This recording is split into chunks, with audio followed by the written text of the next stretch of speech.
I see it all as just psychology. So I was around just like you were during the economic downturn of 2008, and the psychology and how people believed how bad it was going to be and made moves in preparation for a downturn. Hmm. And I've seen other people that didn't listen to the news and expanded. I mean, I was really proud. And from 2008 to 9 and 10, those were years I was growing 45 and 70% per year. There were things that I did, like, take over, buy another practice's records during that time.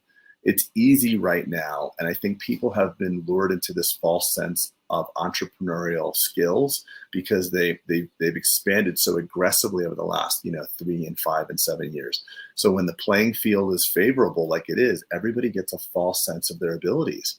So there is a little bit of like, hey, if you haven't been doing really well of these 3 to 5 years, you have to pay even more attention.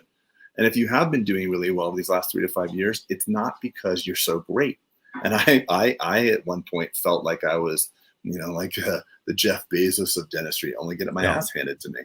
Oh, yeah. It's that everyone, yeah, it goes back to that, people think they are geniuses in bull market. I mean, in the past 10 years, actually the past 13 years, you could have thrown a dart at the stock market, picked a stock. 14 years, 14 years, Peter.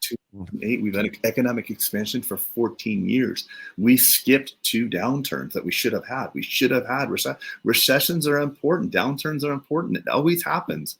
We're just It's a cleansing. It's a cleansing process. But like a lot of times people there, I actually know several people who made a lot of their wealth in 2009, right? People get scared, they drop things. And so other people That's what's going to happen now. Pick things up.